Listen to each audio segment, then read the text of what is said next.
Bom, essa luz acesa atrapalha vocês para a gente ver os slides?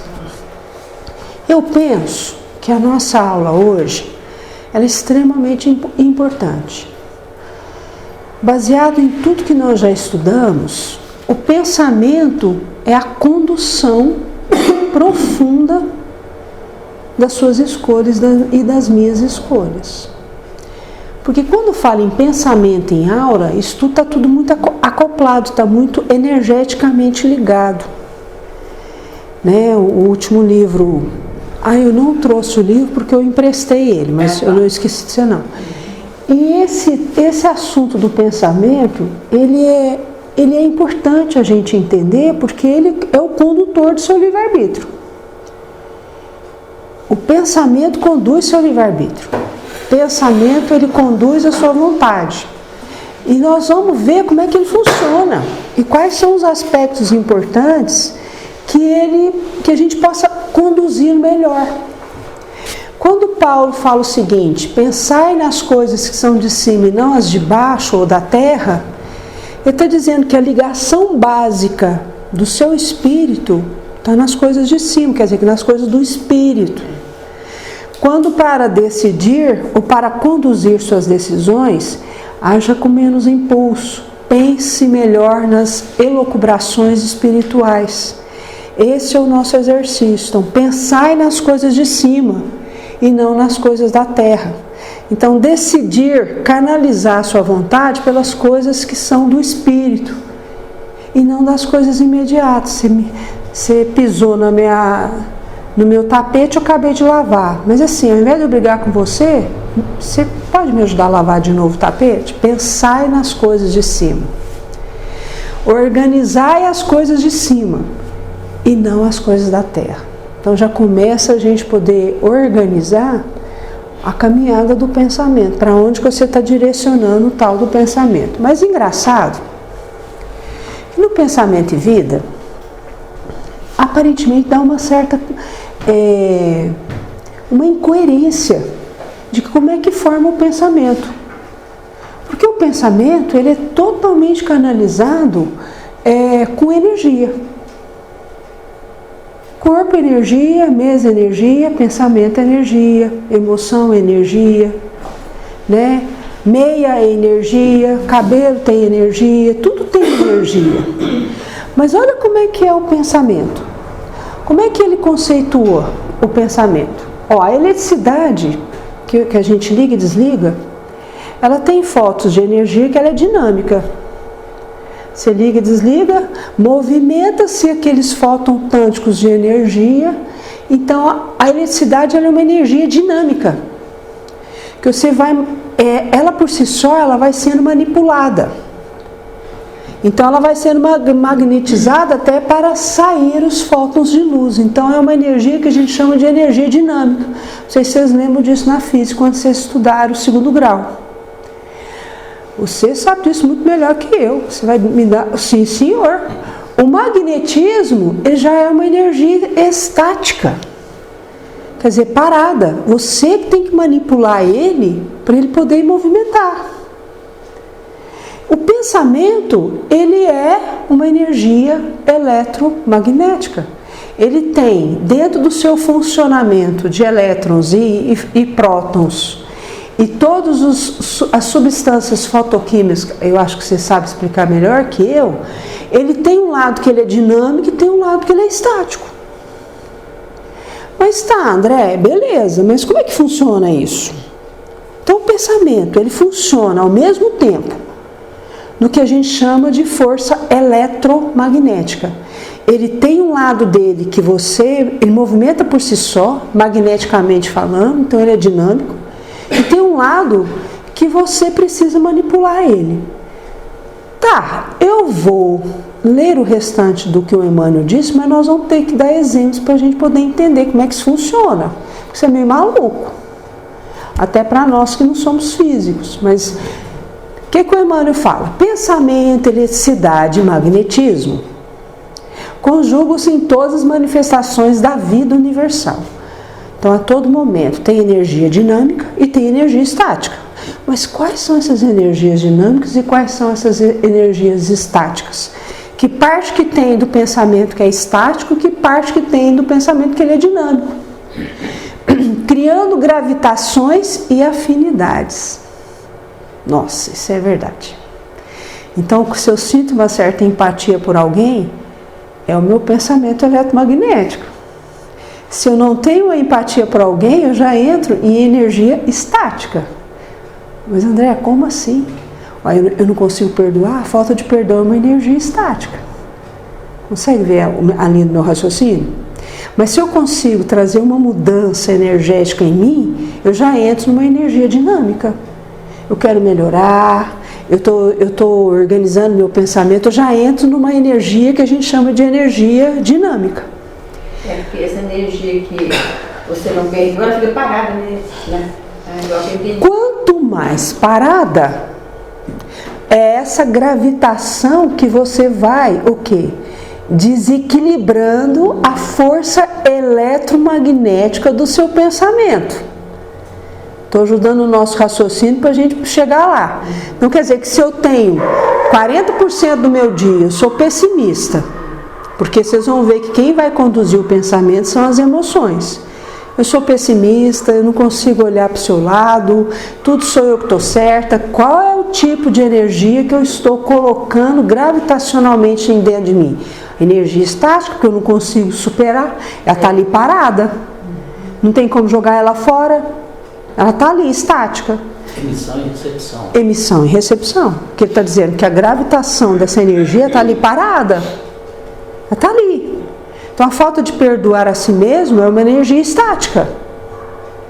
O nervosismo acentuado é uma energia estática.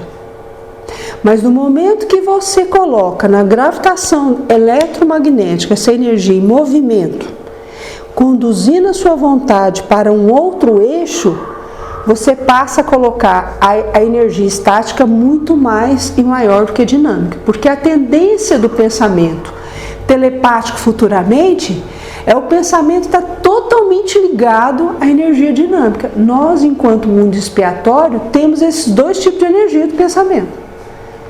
Mas vocês acham que os espíritos superiores têm esses dois tipos de pensamento? Jesus, o espírito puro, ele tinha energia estática? Coisíssima nenhuma. Ele só tinha energia dinâmica. Por quê? Porque a similaridade dele em relação a não colocar gravitacionalmente o contato com as emoções, porque espírito superior também tem emoção, num contexto de frequência muito maior do que na minha ignorância eu consigo entender. Mas nós, na definição nossa, enquanto pensamento, na construção do pensamento, na condição de encarnado e mundo ainda em transição, nós lidamos com dois tipos, vamos colocar assim, dois polos do pensamento, o dinâmico e o estático. É o que o próprio Leon Denis chama da dualidade do pensamento ou da dualidade da energia psíquica.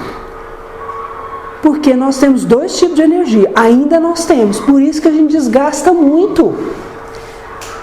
Então, terminando, criando gravitação, afinidade, assimilação e desassimilação, nos campos múltiplos da forma que serve a romagem do espírito para as metas supremas traçadas pelo divino. Então, veja, criando gravitação, quer dizer, criando o quê? O movimento dessa energia para ele gravitar, para ele movimentar, para ele existir, para ele ter um lugar existencial. Não é por acaso. Eu preciso da sua gota de vida e você da minha para a gente gravitar. Nós estamos numa teia gravitacional em conjunto. De pessoas que você nunca viu nessa existência, mas já viu em outras. Porque nós estamos nessa teia energética gravitacional. Que ora, essas teias energéticas estão profundamente afinizadoras. Até pelo lado maledicente também. Ou com assimilação e desassimilação. Quando eu estou num grupo assimilado, que eu quero uma vingança, a vingança para os estudos do Emmanuel, é uma energia estática. Porque eu só penso naquilo. Energia estática, eu só penso naquilo. Eu só penso naquilo. E aquilo é o dia inteiro. Se eu não penso consciente, eu tenho uma energia que a todo momento inconsciente vai me dando respostas para isso.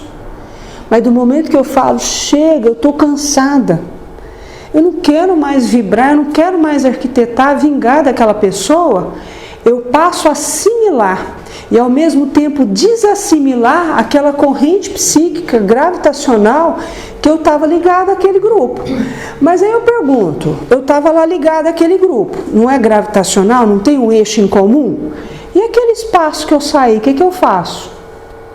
Eu saí daquele grupo, eu já não estou mais assimilada com ele. Eu tomei uma decisão. Olha, desculpa, mas eu não quero mais me organizar para sacanear essa pessoa, não. Mas eu não ocupava um espaço gravitacional daquilo? Aquele meu lugar energético, porque tudo não é energia, não ocupa lugar no espaço? E aquele lugar que estava vazio, como é que fica? É uma boa pergunta. Nós estamos aí. O que vocês me respondem? Eu estava ali naquele lugar. Eu estava ali arquitetando um campo gravitacional que eu estava respondendo justamente a similaridade energética daquele lugar. Mas eu não quero mais. Eu não estou mais afinizada com aquilo. Eu estou indo para outro lugar naturalmente. Mas e aquele meu lugar que estava... que a lei divina nos permite? Permite a gente mudar de sintonia, né? E aquele lugar meu que ficou vazio? Pensar coisa boa, que vai preenchendo aquilo lá com coisas boas. Né? Então, quando uma pessoa sai de um lugar gravitacional estático, sem ela ter a pretensão e a responsabilidade, ela muda todo um contexto energético. Isso já é Joana de Ângeles. Segundo, outra questão que afiniza naquela mudança gravitacional é a lei da reencarnação e do progresso, que se chama reencarnar naquela família, que melhora aquele campo sintônico gravitacional daquele compromisso. Então, de repente, eu estava num lugar gravitacional estático, eu querendo sacanear aquela pessoa sacanear, e ver que ela veio reencarnada como meu filho. Aquele lugar de filho e de mãe, eu já estou preenchendo um movimento eletromagnético do meu pensamento. Claro que cada um vai ter, vocês vão ver o livre-arbítrio que vai conduzir. Porque às vezes você veio como meu filho, eu com sua mãe. Eu vim preparada para reorganizar esse movimento eletromagnético. E muitas vezes construir com você uma energia de acoplagem de vingança. Você ainda continua no mesmo lugar comigo, mas só o fato, primeiro, de eu já querer você melhor, eu já estou te ajudando. Mas a responsabilidade sua de mudança verdadeira não é minha, é sua. Porque do momento que eu saio desse lugar, eu já estou te ajudando. Mas se você vai fidelizar essa ajuda, aí já não depende de mim mais. É isso que é importante, porque às vezes você pensa, eu tenho que fazer minha parte sempre, mas a do outro é dele, né? A do outro é dele. É dele, não tem como. Então vocês entenderam que talvez essa é a nossa grande discussão interna, que são as energias estáticas. São as energias do pensamento estático que nós ainda temos muito e às vezes, no mundo transitório. E às vezes, por isso que muitas vezes o obsessor, que ele não consegue melhorar, né? Assim, se afinizar mesmo com o outro, bem como filho, né? Assim, às vezes não tem outro jeito. Não tem outro jeito. Porque o melhor jeito da cura e da revitalização gravitacional dinâmica daquele campo de energia. Outra coisa importante a gente pensar. Quando eu estou doente, por exemplo, esse diagnóstico não deve ter vindo por acaso. Não há acaso na espiritualidade. Há o quê? Um compromisso que, na medida que o hálus do perispírito vai trazendo a consciência do que se chama doença, eu também estou saindo de uma energia estática de alguma lesão que eu não fiz só comigo, mas eu fiz com outrem que registrou no meu perispírito. Então a doença é uma limpeza dessa energia estática. Vocês conseguem me entender? Tanto que o conceito de doença ele é diferente. Nós estamos com um tratamento aqui sério assim, nesse sentido, que a pessoa conversa com o obsessor e fala para ele, vem como meu filho, a gente resgatar isso, e ele não quer perdoar, entendeu? A pessoa já entendeu, já perdoou, e ele não perdoa, e ele não quer vingança. Aí ele já falou com ele, até ele estava comentando com a gente, já conversou com ele. Vem como meu filho, ele falou, não quero. E aí? Vem como meu filho, ele não quer, mas se for, inclusive, se respeita o máximo livre-arbítrio da providência divina. Mas, se ele tiver, isso aí é o Emmanuel, mas se ele tiver atrasando até ele, para com ele e para aquele espírito que está disposto a uma canalização recíproca de perdoar, existe uma questão chamada reencarnação compulsória. Isso que vem a compulsória. Nunca uma reencarnação compulsória ela é impositiva para te trazer maledicência, para te ajudar até aquilo que você está dizendo não. Aí é o que se considera uma reencarnação compulsória. Porque você está deixando de fazer um bem para o outro, que precisa evoluir pelas teias eletromagnéticas. Olha como é que isso é delicado. E para você mesma. Porque para você mesmo, para você mesmo, você também precisa, você está ali preso na energia estática do pensamento. Muito, né? Aí sim é um dos aspectos, são vários aspectos da reencarnação compulsória. Esse é um dos aspectos da reencarnação compulsória. Aí você vai dizer assim, mas eu não quero. Você vai me obrigar? Não, eu não estou te obrigando. Né? Eu não estou te obrigando.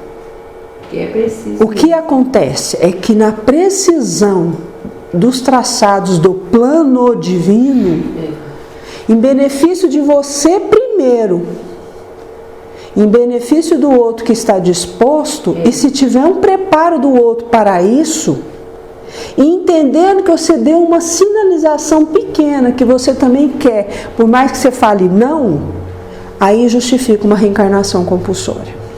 E é de vidas bem, ó. Porque esses apetrechos vêm de vários cistos repetidores de várias reencarnações do mesmo comando. Aí um resolve sair, o outro resolve ficar na energia estática, como é que fica?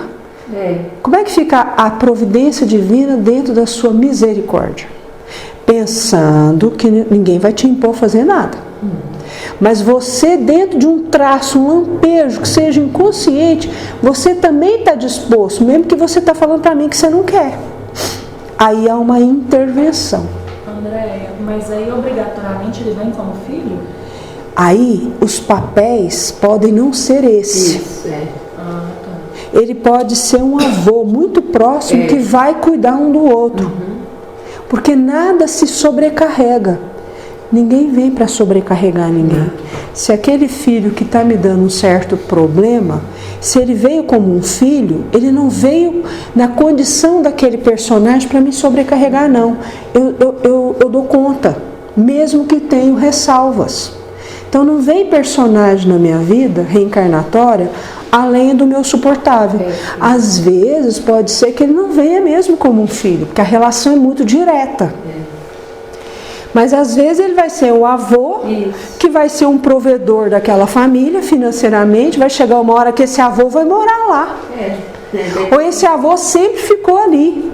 E nos momentos de dificuldade, esse avô sempre foi o que foi o provedor. Providência divina é porque se ensina a sair dessa energia estática do pensamento. Providência divina é misericórdia mesmo. Esses espíritos que são assim, né, que vão reencarnar como só, quando nascem, são rebeldes, são assim, ou pode ser tranquilo? eles podem vir com autismo, eles podem vir com uma lesão cerebral mínima, eles podem vir com uma tendência de doenças psíquicas ou psicóticas leves e consideradas. Eles podem ter uma criança, ser uma criança mais arredia, eu já estava lendo sobre isso, a Joana de Anjos falando. Eles não vêm com um padrão, são às vezes muito inteligentes. Então, assim, no aparelhamento, eles não vêm com um aparelhamento social resolvido, isso eles não vêm. Né? Isso eles não vêm mesmo. Nós acompanhamos um caso de um jovem que tem aquela autismo Asperger, já ouviram falar? O menino é muito inteligente e nenhuma das orientações espirituais, ele foi em Salvador e o Divaldo disse, esse menino veio em função de uma reencarnação compulsória. Não foi por você, mãe, foi pelo pai. E ele sempre veio muito arredio. Aí a mãe pergunta, Divaldo, mas assim, é característica da reencarnação compulsória o quê? Olha, o que eu tenho aprendido com a Joana, que geralmente as crianças, esses espíritos que vêm já na latência de uma reencarnação compulsória, uma das dificuldades maiores deles é a sociografia. Então, tem dificuldade de sociabilidade, tem dificuldade de regra de limite, ficam na deles, tem um certo isolamento social. Isso é uma característica geral. São muito inteligentes, mas têm dificuldades, às vezes, de manter disciplina, ordem, né? Porque eles vêm com uma energia do pensamento estático de não recuperar o perdão. Ou de não recuperar uma possibilidade. Então, eles são renitentes.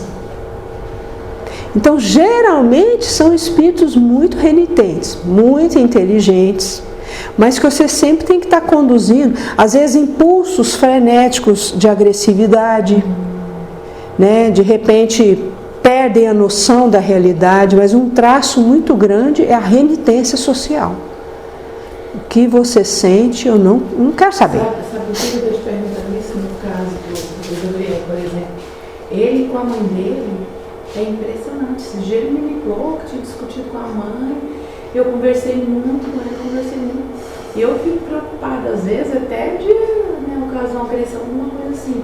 Mas, porque ele não suporta. É uma coisa assim, impressionante. Um compromisso dos dois, né? Quer dizer, de uma certa forma, existe uma energia estática de ambas as partes, apesar de ter processos de escolhas do livre-arbítrio diferentemente. E aí o que acontece? Escancara-se uma dificuldade, mas eu particularmente eu prefiro que a dificuldade seja escancarada do que seja omissa. Porque enquanto ela está omissa, você ainda nem está trabalhando com ela direito. Então, quando ela sai, você espirra ela como? Então, quando vem a dificuldade, ou quando é exposta a dificuldade, eu acho que é meio caminho andado para uma mudança. Ele falou assim, olha, ele me chama de mãe, mas eu fui lá no centro, eles falam que eu tenho que perdoar minha mãe, que eu tenho que amar minha mãe, que eu tenho isso. Eu estou tentando, mas eu não consigo. Sim, mas eu imagino que a energia estática que fica muito enraizada. A mãe trata também? A mãe trata também? A mãe dele não. Então essa energia estática que nós ainda terráqueos precisamos disso. Por isso que precisamos da terceira dimensão corporal. Porque o corpo ele vai filtrando gradativamente. Se formos pensar, a nossa energia estática é muito maior do que a dinâmica ainda. Nós ainda não temos o equilíbrio. Cada vez mais eu vou entendendo que eu tinha que estar na terceira dimensão corporal mesmo. Mesmo que as frequências estejam aí evoluindo. Passar para uma quinta dimensão, passar para uma sétima dimensão, que isso aí vai demorar quantos séculos para frente? Mas é porque ainda a energia estática em nós, ela é muito ainda presente. A gente ainda é muito... Nossa Senhora, diga. No caso do abandono, da adoção, por exemplo, que o filho vem para talvez resgatar alguma coisa com a mãe, mas aí a mãe abandona, aí quem faz a adoção fica responsável por... Como é que é? Então, a adoção, ela é bem complexa. Eu falo porque eu vivo ela. Quando você adota por um compromisso. Mas aquele espírito que passou por uma outra história biológica, ele tem um compromisso ainda, que às vezes o resgate que fosse, ou que seja, ainda é desse espírito com essa família. Então a adoção não é um privilégio de quem adota, é compromisso mesmo. E o que acontece com aquele espírito que passou pelo processo da adoção? Aquela mãe biológica, muitas vezes, ela veio com compromisso eminentemente no movimento intraútero. E não, geralmente, em circunstâncias difíceis de não aborto, ela já está fazendo um trabalho que lhe é próprio. Porque, de uma certa forma, ela ficou 9 meses dentro, aquela criança ficou lá 9 meses, houve um reajuste energético. Muitas vezes o reajuste energético não se faz nessa reencarnação, mas já é uma concessão agraciada, porque se fica 9 meses, essa menina ou essa jovem, que geralmente são jovens, não abortam, ela está passando por um processo interacional de uma energia dinâmica de recuperação e de cura muito grande. Por outro lado, aquele espírito, do momento que ele passa por uma adoção, violência sexual não está previsto para ela, estupro não está previsto para ela, assédio não está, porque 98% das nossas crianças brasileiras, quando vão para a adoção, tem família. Mas 98% das nossas crianças, pelo CONANDA em Brasília, são crianças que tiveram violência sexual, violência doméstica em todos os sentidos dentro de casa. E às vezes as próprias parturientes com seus abandonos. Então, se vocês verem os casos clínicos aqui no Brasil, é entristecedor a relação de abandonos que essas meninas engravidam e se sentem na responsabilidade, muitas optam por não abortar. Como é que elas vieram? Que histórias de vidas difíceis. Elas vêm de abandonos também. Mas às vezes o compromisso delas não é para cuidar daquela criança, e que às vezes lá na frente pode ser que ela vá cuidar daquela criança. Porque existe o quê? Uma energia estática do pensamento de ambas as partes que não tem nem condições de uma ficar com a outra. Mas só o fato de você... Gente, a energia uterina, ela é muito próxima. Você mistura a sua energia com a mistura do espírito que está ali. É muito sagrado aquele ali, por mais proteção amniótica, placentária que o espírito tem. Mas é muita intimidade, interacional inclusive. Então a benevolência espiritual também é muito grande. Então pode ser, no meu caso, minha filha veio de uma adoção. Eu sinto que eu tenho uma responsabilidade com ela. Ela não chegou na minha vida por acaso. É uma responsabilidade de um resgate mesmo. Que muitas questões, que à medida que ela foi chegando em casa, eu fui percebendo assim, que parecia que faltava a ela. Eu desde pequena, eu tinha dentro da minha emoção que eu ia adotar uma criança um dia. E de fato eu adotei mesmo. Mas eu tenho um compromisso que nessa existência, por alguma razão, eu preciso cuidar dela. Ela vem na condição de minha filha, então minha responsabilidade com ela é maior. Eu tenho maior responsabilidade com ela do que ela comigo. Então provavelmente eu tive mais desgastes psíquicos e espirituais com ela do que ela comigo. Porque eu vim para que eu cuidasse dela. E aí, como é que fica essa mãe biológica? Essa mãe biológica pode ser que reencontre com ela em outras reencarnações futuras. Mas já houve um grande progresso, porque ela finalizou essa gravidez, ela não abortou, ela não teve nenhuma tentativa, apesar de que ela teve, mas graças a Deus a Anaísa viva, não chegou a desencarne, mas ela deu à luz a sequência divina. Mas o compromisso dela com a Anaísa finalizou? Penso que não sei. Depende do que ela não sei, pode ser que a convivência comigo seja uma convivência de uma outra preparação que ela precisou vir como minha filha adotiva para eu cuidar dela, não que eu seja melhor que a mãe biológica, mas que talvez em compromissos futuros elas estejam muito melhores, Joana de Anjos fala, para estarem mais juntos, porque ela passou por esse momento. Então a adoção é muito complexo.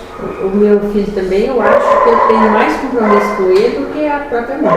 Porque assim... Eu também sinto, Andréia, com a Anaís. Então eu acho que não é por acaso isso. Não, não é. Eu nem pensava em... Adoção é um compromisso. Adoção é um compromisso. É um compromisso mesmo. E eu também sinto que eu tenho muito mais compromisso de ajudá-la do que ela me ajudar.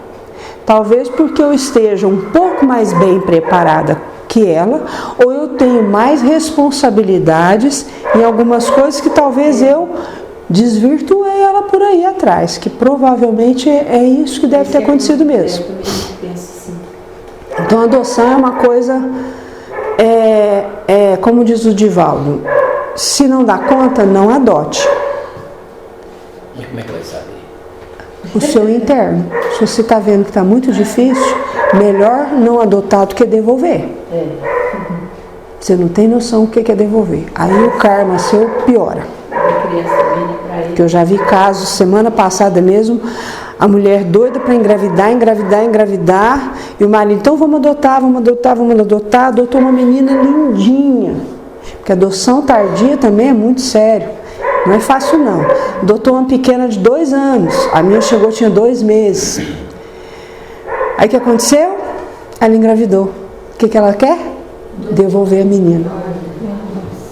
Gente do céu. Isso é complicado. Isso é dívida tríplica. Então, você não está dando conta? Não adota. Mas o tal de devolver o pacotinho... Explicando um pouquinho mais. Está falando adoção, assim, mais pro lado paterno. E casos de enteados? Casos de enteados também são compromissos. Mas não compromissos diretos, como diz a Joana. São compromissos indiretos. Porque, na verdade, você veio nessa vida para separar de sua esposa? Não, não veio. Por uma intercorrência do livre-arbítrio, aconteceu o plano B que o Simonetti fala, né?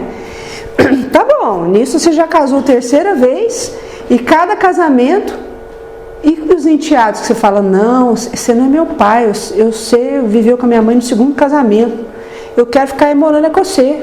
Aí é a lei da afinidade, vocês concordam? Mas assim, a ideia do enteado são sempre os resgates que a gente também vai tendo, que vai se reencontrando. Nada é por acaso de reencontrar. Mas eu tenho um compromisso com aqueles espíritos, eu tinha que ter separado para encontrar com aqueles espíritos. A providência divina não diz, você vai vir nessa reencarnação e você vai separar. Ou você vai vir nessa reencarnação, talvez você tenha uma probabilidade de enviuvar com 30 anos. Tudo bem. Mas como nós aqui flexibilizamos plano A e plano B da nossa vida, esses espíritos que vão chegando na nossa vida, eles também não são. Eu estou reencontrando. Põe uma coisa na sua cabeça. Aqui ninguém está encontrando com ninguém. Aqui é todo mundo se reencontrando. Verdade. Tem gente que a gente olha e tem a impressão que já conhece. De muito tempo. Você até fala, nossa, parece que eu te conheço. É verdade. A gente está sempre reencontrando. Então, assim, e se os reencontros tiverem reencontros legais, melhor para você e melhor para esses espíritos. Porque eu conheço histórias que o menino falou assim, não, eu não quero ficar com a minha mãe. Mas meu filho, já estamos separando, já casei de novo, não, eu quero ficar com meu pai. Meu pai é que ele aprendeu a chamar de pai, porque foi o 2º casamento dela e nem pai biológico era. E às vezes fica, pela lei da afinidade. Bom, vamos lá.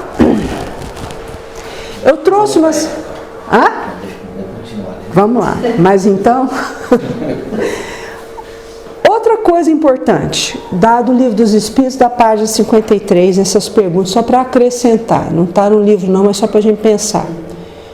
A inteligência do ser humano é um atributo do princípio vital? O que é o princípio vital? Não é da energia? traduzindo, todo mundo tem um pensamento único, próprio. Você é única, não tem dois espíritos iguais a você. O que vocês pensam?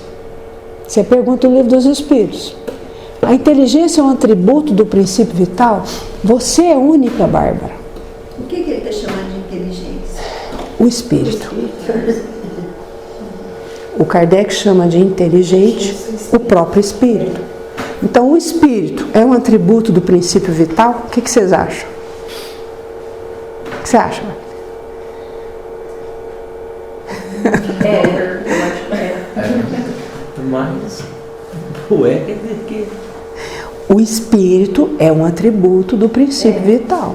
Onde, o que é o princípio vital? É o princípio da origem energética do cosmo de todas as coisas. É a origem de todas as coisas. Qual é a fonte do espírito? Quer dizer, de onde o espírito veio? De onde o espírito veio? De onde? Então, se ele é do princípio vital, ele veio da origem de todas as coisas. Você veio da origem de todas as coisas, eu também vim. Você é único, não tem dois espíritos iguais a você. Mas você veio da mesma formação que se formou uma estrela, do pó gravitacional da cosmologia do princípio vital. Você veio da fonte suprema que a gente chama de Deus, da onipresença e da onisciência de Deus. Você não foi criado por acaso, você não foi criado, deixa para lá, ninguém foi criado mais ou menos. A criação desse princípio inteligente foi necessário para uma cosmovisão maior do que a gente consegue entender. Você não foi criado por acaso, eu também não fui. Você é eterno, você nunca vai morrer, seu espírito nunca vai morrer. Você tem atributos necessários que, na medida que você vai aperfeiçoando a sua originalidade, mesmo simples e ignorante que você foi criado, e eu também, e na medida que te deu a ferramenta do livre-arbítrio, da vontade, você foi construindo a sua história, que é um respeito do princípio vital, respeitar o seu livre-arbítrio, que isso aí é mais sério do que a gente pensa, mas você veio por um motivo sagrado da integração cósmica desse princípio vital. Ninguém aqui é menos ou mais. Então, quer dizer, cada um criado no seu pensamento, na sua originalidade, ele tem um grau de importância no equilíbrio para esse princípio vital. Enquanto você não estiver bem, eu também não vou estar. Essa é a rede do princípio vital. Tem gente que você não conhece, mas pela afinidade e pela estrutura gravitacional do nosso planeta, mudar o nosso planeta é uma responsabilidade de todos nós. Porque nós estamos interligados uns com os outros, na cosmologia desse princípio vital. Que nesse corpo eu sou a Andréia, você é o Wagner e assim vai, você é a Bárbara. Mas a sua essência energética é sempre voltar para a sua originalidade, como diz o Rustang. Nós estamos fora do nosso eixo. Nós fomos nascidos simples e ignorantes. Deu a nós a mesma inteligência facultativa, tanto para mim quanto para você. Nem menos e nem mais. Porque se vocês forem ler aquele livro Universo e Vida, como é que se forma um planeta, como é que se forma um espírito? É a mesma composição biopsicoquímica. O irmão Áureo fala que nós somos criados pela poeira das estrelas. Mas não é a poeira de pó, é a poeira energética. Então você não veio por acaso. Quantos bilhões de anos você existe? Não faço a menor ideia. Quantos bilhões de anos? Se nós passamos do reino Monera, mas nós não passamos aqui nesse planeta. Nós já viemos como primatas. Você como eu, foi evoluindo, porque se eu vim de uma poeira cósmica, pensa, eu já não tinha, eu não cheguei aqui com esse corpo. eu estava onde? Eu estava em outro contexto galáctico no sistema solar. Gente, isso é fato. Lá eu passei por reino mineral, eu passei pelas rochas, eu passei por todos os reinos até chegar ao reino animal. Eu vim de um reino chamado Reino Monera, que são aquelas bactérias pequenas que eram chamadas bactérias nitrificantes. Elas oxigenavam por si só. Eu era aquilo ali, quando cheguei aqui. Não aqui, de onde eu vim. Porque aqui eu cheguei já com uma organização biopsicoquímica, que eu tenho estudado muito química, muito mais inteira. Você me fala, mas André, você chegou aqui nos primatas? Eu cheguei num corpo muito mais sutil e ainda tive que regredir para os primatas. Mas ninguém regride o corpo psíquico, nem físico, nem espiritual. É porque as minhas emoções e o meu pensamento, por isso que eu estou conversando com vocês sobre isso, me caracterizaram. Por que às vezes a gente vai fazer trabalho de desobsessão e fala assim, gente, o formato daqueles filhos parece uma cobra.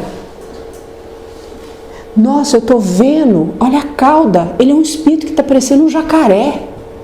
Porque o perispírito vai pegando aquela imagem, forma, de acordo com a evolução moral dele.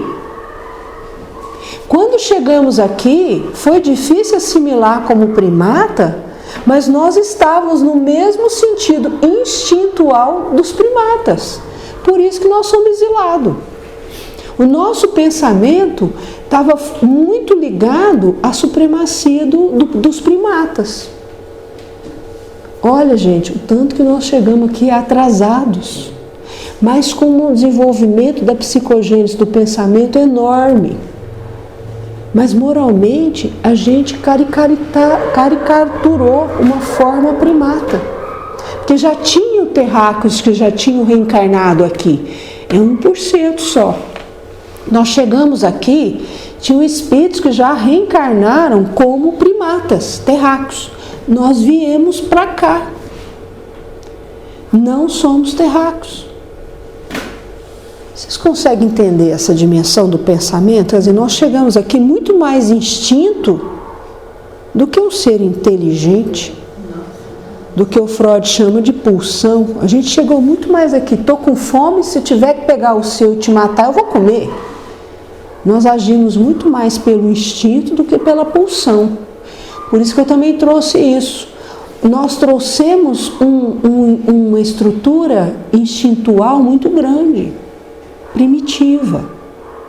Mesmo que eu estava vivendo, por exemplo, em capela, que eu estava com uma outra roupagem, mas a minha roupagem, eu não estava suportando ficar energeticamente, mentomagneticamente naquela roupagem. Eu não estava me aguentando ficar lá. Eu não tinha condições de retroalimentar meu corpo. O corpo denso, seja lá do jeito que era lá, que não é o mesmo corpo denso, que o único corpo denso que temos no nosso sistema solar é o nosso. Mas a gente chegou aqui muito mais de instinto do que pulsão. A nossa inteligência enquanto espírito era muito mais, eu vou roubar, eu vou te sacanear, desculpa a expressão, olho por olho, dente por dente, eu vou matar porque você está me prejudicando, eu vou fofocar. Eu cheguei muito mais no instinto. E os primatas têm uma energia, porque são muito animais, muito artesanais e muito instintuais, pela lei da sobrevivência, eles brigam e ganham quem for o melhor. Eu cheguei com essa mesma energia psíquica.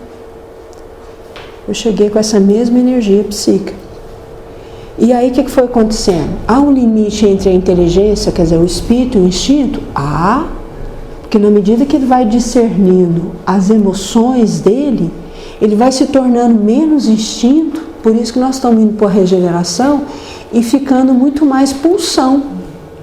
Ah, sim, mas nós chegamos muito mais instinto do que pulsão.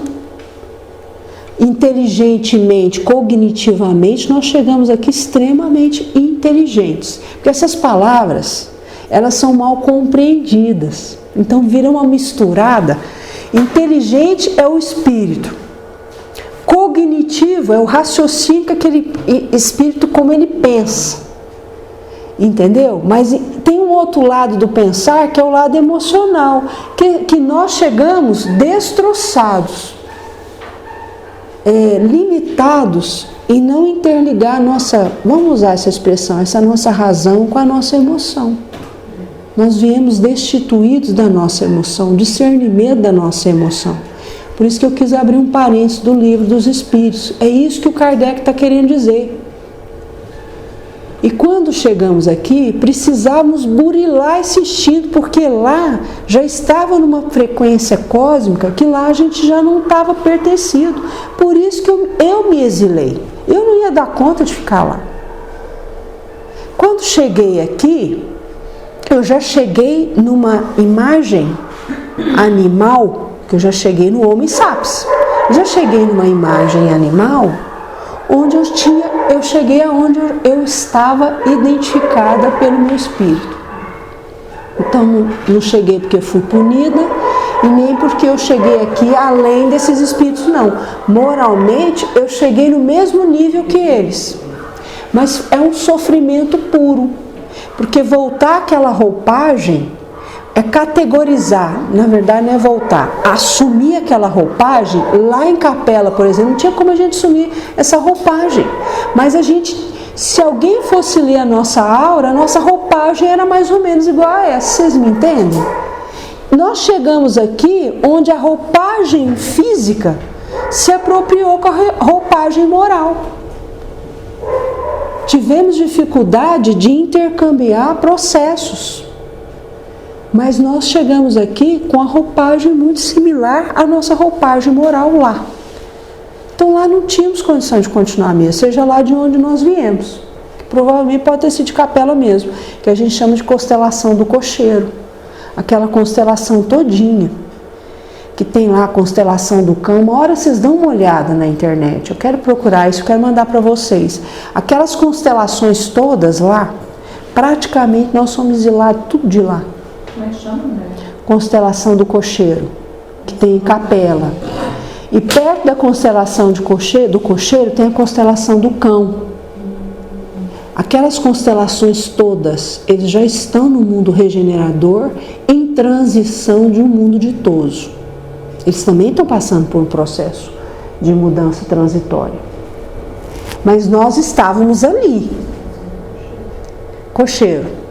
Então, é a progressão, né? Só que, na verdade, eu também quis trazer para vocês darem uma olhada.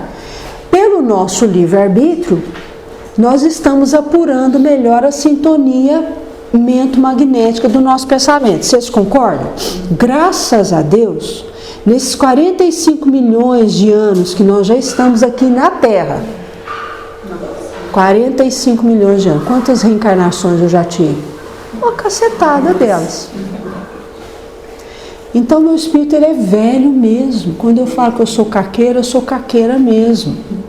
Porque eu já vim, quanto tempo que fui criada antes disso? Eu não sei, não faço a menor ideia. Eu penso que eu sou caqueira mesmo. E aí, eu vim dos primórdios? Eu não sei. Eu só sei que nós vamos saber disso tudo quando tivermos preparo para entender isso aí. Porque a ciência cósmica ela é muito simples, nós é que não conseguimos acompanhar. Porque os meninos da mocidade falam assim, mas como é que é? Por que a gente não sabe? Estão escondendo isso de nós, não tem nada escondido, a gente que não consegue fazer a leitura.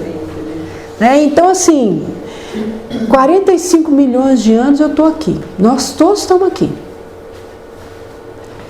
E de repente aqui nós estamos já familiarizados um pouco melhor com esse corpo. Mas também agora esse corpo passa por uma transição genética, que é o que está acontecendo na sintonia hoje.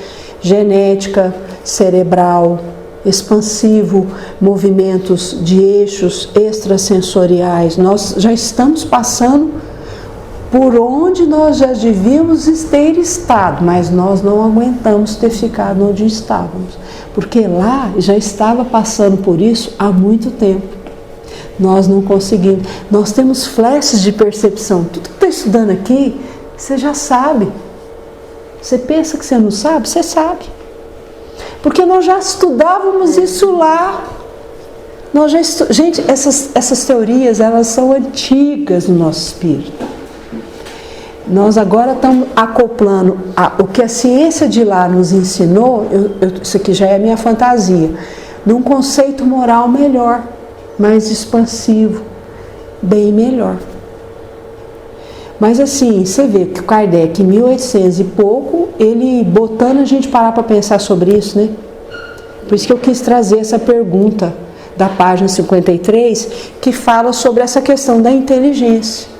Hoje a gente é muito menos instinto e muito mais pulsão, graças a Deus. 40%, 50%, 60% nós somos. Ai, eu acho que nós... Olha, eu não sei te precisar um percentual não, mas eu sinto que hoje a gente pensa melhor antes de agir. A gente pensa falar menos bobagem antes de falar. Pelo menos a gente já tem um discernimento chamado consciência intuitiva, que pelo menos fala, gente, mas alguma coisa te segura. Quem te segura? Você mesmo. Então acho que nós já melhoramos muito. Penso que mais do que a gente pensa, no que eu entendo. A gente é muito mais instinto, já fomos mais instinto. Mas ainda, se nós não nos equilibrarmos o discernimento do pensamento, ainda é facinho a gente cair na ribeira. Eu penso que a gente estamos bem melhores, mas a gente ainda está na corda bamba. Não sei o que você pensa disso. Por isso que é orar e vigiar. Aí vem porque o evangelho de Capela é o mesmo do que o nosso? Não é não, porque as necessidades deles são outras. O nosso é orgulho, egoísmo, mas os princípios ativos da bem-aventurança é o mesmo. O Cristo é diferente. Eu tive notícia em São Paulo que quem parece que está cuidando desse planetão é a Madre Teresa de Calcutá. A Madre Teresa de Calcutá foi Judas. E ela não evoluiu? Ela já veio de Vênus, eu estou dizendo ela enquanto espírito, reencarnou, a última reencarnação dela, então ela fechou a reencarnação dela com Madre Teresa de Calcutá, Judas. É engraçado. Estava lá numa reunião lá no centro, nós chegamos a uma conclusão lá, a turma lá naquele dia, que a gente está assim de 52%, 53% nessa evolução. Né? Ah, é? Você já até percentuaram? Não, que bom. Mas foi assim, aquele grupo lá, aquele grupo, né? Entendi. Aquilo que a gente conversou que agora parece que a gente está nos 48% para chegar nos 50%, porque a gente está assim na balança. Mas tá bom demais, velho. Pelo menos está evoluindo. Como diz, melhorou muito, indo, senhor. Né? Não está assim ainda. Verdade. Eu acredito que não esteja assim, não. Acredito que esteja assim. Né? Sinto assim. Olha, temos 5 ações. Vocês estão cansados? Podemos ir? Podemos falar mais? Bom, quais são as ações do pensamento? Onde o pensamento age? O pensamento não é o porta-voz do espírito, da inteligência? A inteligência não é o espírito? Então, como é que o espírito, por onde é a ação desse espírito inteligente, por onde ele age? Primeiro, uma das coisas importantes é que tudo que você pensa tem uma radiação imediata espiritual. Porque a primeira sede onde você está não é aqui, é lá no mundo espiritual. A primeira resposta que você dá da sua radiação mental, como diz o irmão Auro, é no mundo espiritual. É de onde você está ligado sintonicamente com o seu espírito. Depois vem para cá concomitantemente. Claro que se você estiver muito mais preso aqui você vai ficar. Por isso que tem uma parte do pensamento que ele é estático. Mas quanto mais você proporciona e propulsiona o pensamento, penso eu, vê se eu estou certa, numa radiação que vem muito mais espiritual, eu vou me integrando muito mais de onde eu vim. Vocês concordam? Então o meu pensamento ele vai se tornando, que é a forma que o espírito conversa, ou que ele se manifesta, ele vai ficando muito mais dinâmico. Vai depender muito de mim o que eu vou fazer com as minhas decisões comportamentais e emocionais. Vocês concordam? Outra, Essas radiações mentais, que são aquilo que eu penso, mas o que eu penso é muito mais o que eu sinto. Primeiro eu sinto, vocês vão ver, eu vou falar aqui do sentimento. Primeiro eu sinto, depois eu vou corporificando um comportamento. E esse comportamento, ele vai me dando uma atitude. Aí eu ajo. Isso tudo é milésimos de segundo. Uma coisa que eu te perguntar, por exemplo, eu penso uma coisa que eu acho que não é meu, não queria pensar aquilo, mas no fundo eu senti aquilo, pensar. No fundo, isso é uma boa pergunta. Gostei de entender isso. Porque a gente está com várias frequências ao nosso redor, concorda? A gente é meio que uma antena parabólica. Você entra em várias faixas vibracionais. Quando fala que a gente está aqui na casa espírita, a gente está um pouco melhor protegido com essas faixas vibracionais quando a gente sai do portão para fora. Mas eu chego aqui, parece que as faixas vibracionais, elas tendem para me levar para o mundo espiritual, ok? Mas eu estou lá fora, pus o portão lá fora, as faixas vibracionais, elas são distintas. São frequências, são ondas eletromagnéticas. São ondas, né? Chega, né? Aí chega, vamos supor que eu acabei de sair daqui, eu estava ótima. Eu estava ótima. Pus o pé no portão, entrei no carro, por exemplo, aí veio uma coisa assim, acho que meu tio vai morrer, mas está dando trabalho demais para a família. Esse pensamento é meu? Esse pensamento às vezes não é meu. É isso que eu queria saber. O pensamento está ali, nas ondas, sabe? Onda do mar. Capta, né? Aí você vai captando. Mas André, mas por que você parou para pensar em algumas coisas e outra? Porque ainda lá no fundo, eu ainda tenho uma sintonia com aquilo. Vai depender de mim se eu vou querer acoplar essa ondamento magnético ou não. Aí é meu livre-arbítrio.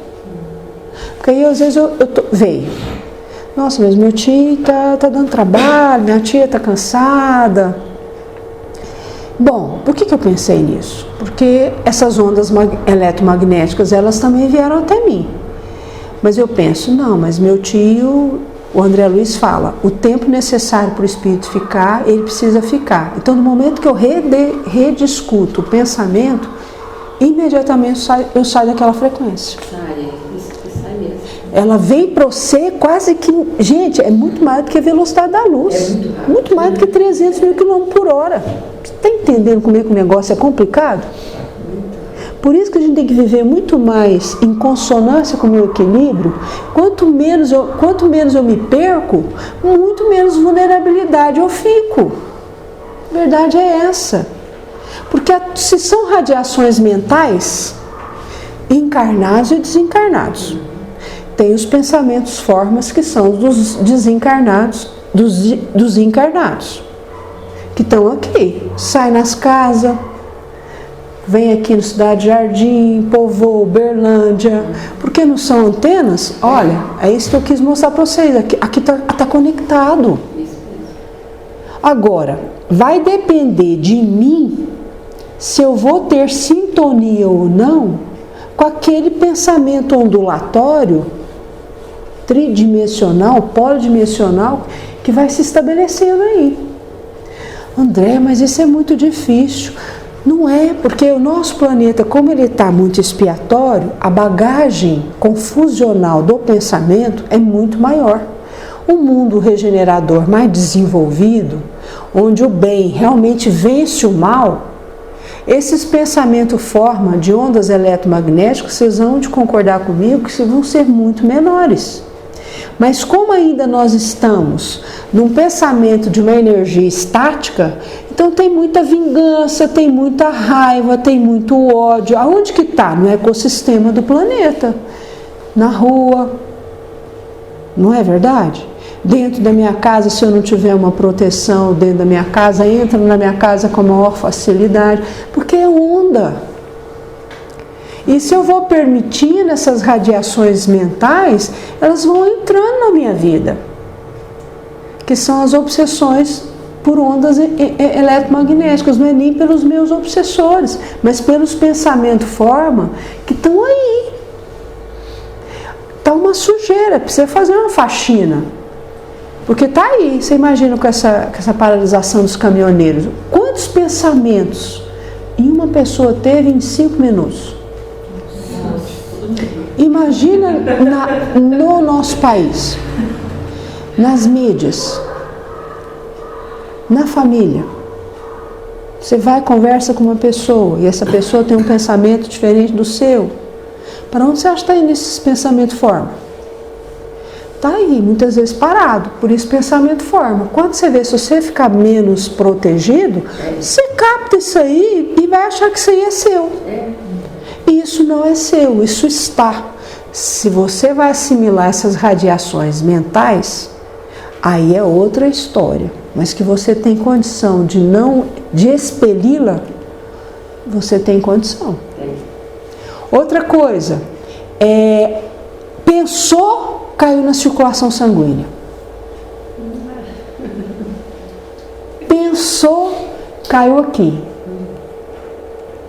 Aqui que está o depositário. Vírus, bactérias nos órgãos linfáticos. Pensou, caiu no sangue. Caiu no sangue, ou você hidrata. Aí, no caso, ó, para você ver como é que é sério. Nossa, é sério, gente do céu. E a gente tem hora que tem pouca aplicabilidade isso. Aí vai para o pâncreas, ou vai para o fígado, ou vai, sabe, para o sistema nervoso central. Pensou, sentiu, caiu no sangue. Futricou no cérebro, rebombeou o cérebro. Hora de coisas boas e hora de coisas horríveis. Né? Aí o que acontece? O que o sangue faz? Distribui para os plexos como um todo. Aí vamos ver como é que os chakras vão funcionar, se vai depositar na sua coluna. Por que nós estamos cheios de problema com coluna nesse século? Coluna, você está vendo menino com 12 anos, problema com coluna. Ah, é má postura, mas também vem esse peso. Esse peso.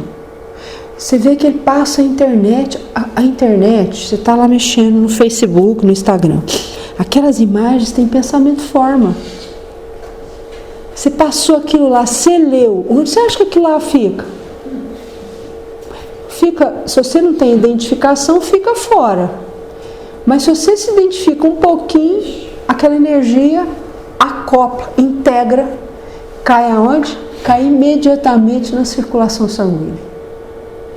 Aí vem as cacetadas do mal-estar, das doenças. Se caiu na circulação sanguínea, por exemplo, meu diagnóstico, que eu penso que eu já vim com ele, quantas reencarnações eu lesei isso aqui?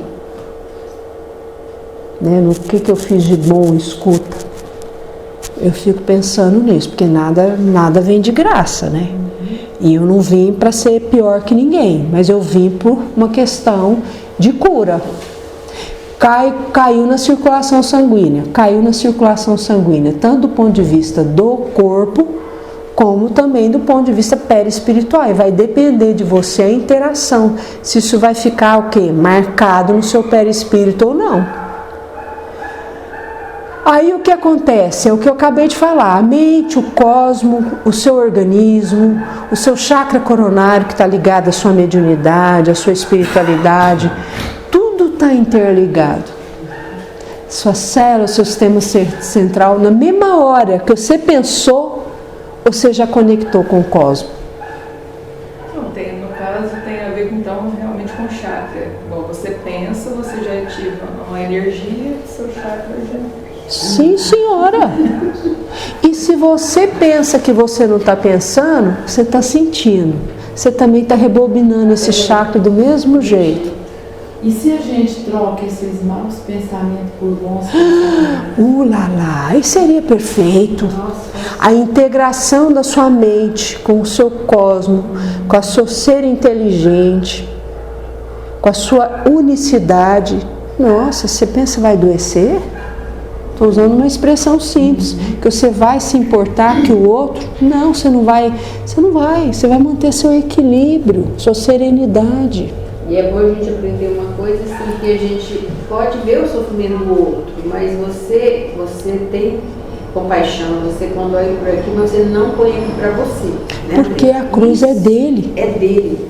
Então você tem que entender, você pode ajudar ele a passar por aquilo, mas não pegar o sofrimento dele. Isso não é fazer caridade. Isso é muito difícil, né? Isso é muito difícil. Isso. A gente aprende com o trabalho. Porque, na verdade, a gente tudo acha que a gente é um excesso de espectro de culpa. Então, se a gente conhecesse melhor nós mesmos, a gente saberia separar o meu eu com o outro. Nós ainda estamos aprendendo. Às vezes acaba pegando coisa minha que não é minha, do outro. Sabe por que eu te falei? Ontem, na minha escola, não teve aula, né? E aí tinha uma mãe lá na porta com um bebê, que ela acorda todos os dias, de segunda a sexta, 5 horas da manhã, ela mora num bairro distante, para preparar a bebezinha para vir. E aí eu cheguei, tia Cida, agora, o que eu vou fazer? Eu não posso levá-la para o trabalho. Só ficava pensando nisso, sabe? Pensando, não dó dela.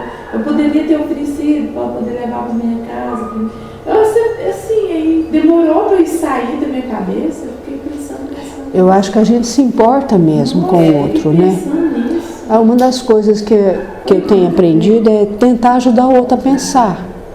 Porque se ele tiver a decisão, ele vai ficar menos angustiado. Se eu ajudar ele a ter uma decisão, a decisão vai ser dele. Eu posso até ajudar ele mais de perto, mas a decisão tem que ser dele, senão ele não vai aprender com a experiência. E aí, como a gente ainda é um ser muito expiatório, a gente acha que tudo a gente tem que pegar para nós. Aí vira uma confusão. E tudo tem que pegar para mim, eu tenho que pegar para mim, eu tenho que pegar para mim. E de repente eu não tenho que pegar para mim, eu só tenho que ajudar a pessoa a pensar. Porque aquela experiência é daquela pessoa. Aí eu quero resolver para mim. Isso é difícil, mas tem que aprender. Esse é um desafio que nós estamos aprendendo. Mas uma coisa é importante para a gente fixar aí: conectou sua mente, sintonia do seu pensamento, você conectou com o cosmos. A minha pergunta é: como é que você está conectando com o cosmos? De que forma você está conectando com o cosmos? Sua mente está conectando, sua inteligência, que é seu espírito, está conectando com o cosmos. Como que você está conectando com o cosmos? Eu ainda sou daquela, na minha ignorância, que é preferível oscilar do que eu deixar de conectar. Enquanto eu estou errando e acertando, eu estou procurando o meu eixo. Porque muitas vezes eu me perdi do meu eixo. À medida que eu vou integrando o meu eixo, eu vou me conectando melhor com as coisas. E outra, não dou conta de fazer, o fato é, eu não tinha que ter feito. O fato é, não dei conta de fazer, mas eu fiz isso. Ainda não consigo fazer aquilo. Olha, ainda não consigo ficar me sentindo magoada com a minha mãe, por exemplo.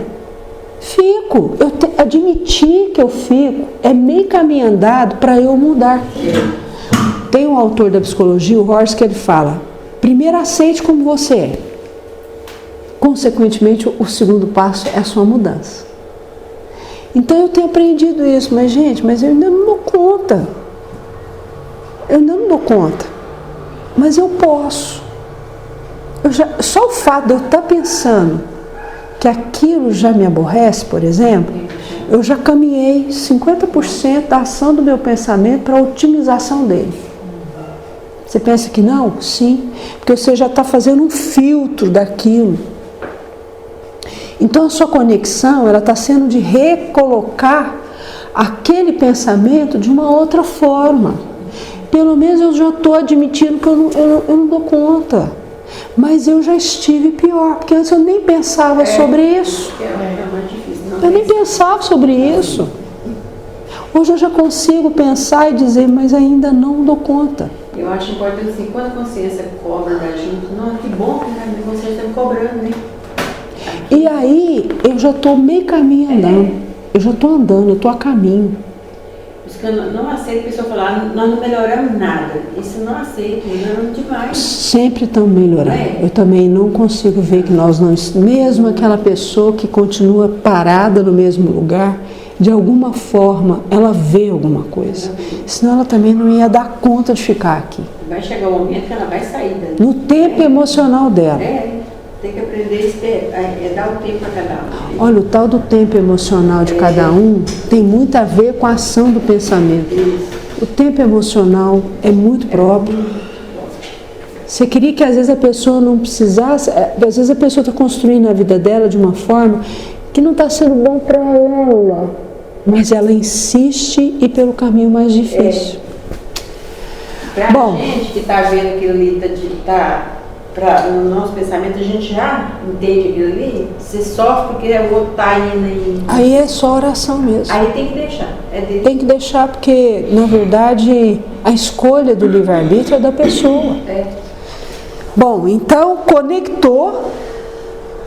E nisso você também conecta com a natureza do seu planeta. Eu esqueci de falar isso, que isso é importante. Então, na medida que você pensa, você integra onde você está. Em todos os níveis. Né? Em todos os níveis. Vamos lá. Como é que os espíritos atuam no nosso pensamento? Aí eu trouxe o Leon Denis para completar aí com vocês. Os espíritos atuam sobre os fluidos espirituais, sobre a minha energia, que vocês vão ver que quem vai mostrar que tipo de energia que eu tenho é a minha aura. A aura é a minha fotografia. O que eu expando e o que eu coloco para fora da minha energia, do meu fluido espiritual, o que os espíritos veem é a minha aura. É aquilo que eu emano. Empregando a vontade e o pensamento. Pensamento direciona o fluido mental, antenando para ondas magnéticas mais astrais, tornando a mente uma grande oficina de laboratório espiritual. Isso aí nós já falamos. Mas eu quero ler essas outras questões que é muito importante que o Leon Denis fala. Eu penso, na mesma hora que eu pensei, eu já instalei uma sintonia. Eu já configurei minha sintonia. Sintonia por outros pensamentos, mas uma sintonia para onde eu quero me acoplar com o cosmo. Consegue ver isso? Então, no momento que eu pensei, imediatamente eu já organizei uma sintonia dos outros pensamentos parecidos com os meus. Eu penso, imediatamente eu já estou fazendo uma escolha. Imediatamente eu já estou reorganizando minha vontade, eu já estou fazendo uma escolha. Que é isso, André? Mas muita coisa que eu penso é muito inconsciente, mesmo inconsciente. Se você prestar melhor atenção no que você pensa, você vai deixar menos complicado as suas sintonias e as suas escolhas. Eu penso imediatamente lá no fundo, eu já vou buscar agir. Já me faz ter uma ação. E agir não é tomar decisão. Agir no sentido de que eu vou fazer com aquele pensamento. O tal do mais ou menos é complicado, é facinho para os obsessores, porque o mais ou menos, eles se ludibriam. Então, eu fico preocupada com o tal do mais ou menos. Eu não sei, acho que eu vou ou não vou. O tal do pensar, eu vou ou não vou, não é o problema. O problema é eu ficar o tempo todo assim, de não decidir, porque o outro acaba decidindo por mim. O tal do talvez também não é ruim, é eu ficar o tempo todo no meu pensamento acoplado no talvez. O talvez pode me preparar para uma decisão, mas se eu ficar o tempo todo, o talvez, eu vou usar uma expressão que eu escutei de uma pessoa, ficar em cima do muro, eu não vou estar em lugar nenhum, eu vou me acoplar, deixar o outro sintonizar por mim. Eu penso, então logo busco agir. Eu penso, logo decido o rumo do meu livre-arbítrio. Então, no momento que é imediato, é mais do que 300 mil quilômetros por segundo, eu penso e já sintonizo. Nossa, na hora que eu fico pensando nisso, eu falo, meu Deus, eu já faço minhas escolhas. Ora conscientes e ora inconscientes. Eu já busco agir. Posso não agir naquele momento, mas aquilo fica na minha cabeça. Aquilo fica na minha cabeça. eu decido o rumo do meu livre-arbítrio. Então, para organizar o livre-arbítrio, vamos pegar uma equação matemática? Como é que eu organizo meu livre-arbítrio? Primeira coisa que eu organizo meu livre-arbítrio é a minha sintonia. Isso é uma equação matemática. Depois, eu escolho que tipo de sintonia que eu quero para mim. Ora consciente, ora inconsciente. Depois eu ajo. Nisso eu já formei meu livre-arbítrio. Então, essa é a equação matemática do livre-arbítrio. Uma vez uma pessoa chegou para mim e falou assim, estava muito triste, querendo até se matar, se suicidar, porque ela pensava em fazer alguma coisa no ramo dela, que ela é artista plástica, e aí ela não realizava, ela só pensava. O outro ia lá e fazia o que ela pensava. Aí ela foi ficando frustrada. Aí eu falei, mas porque você não realiza, você não dá para mim falar. Você pensou, vai lá e faz, né? Pensa naquilo, você viu que aquilo ali é o seu ramo, é o que você quer, faz. Aí você não faz, o outro vai lá e faz, você fica frustrado. Aí você quer se acabar com a sua vida, não tem nada a ver isso, né? Aí ela veio conversar isso comigo, estava pensando mesmo em se matar. Então, você está dentro no centro, em qualquer lugar que você esteja, porque você ouve muito coisa assim, né? Desse tipo, vem tirar, quer que você dá uma resposta pronta. A resposta certa, né?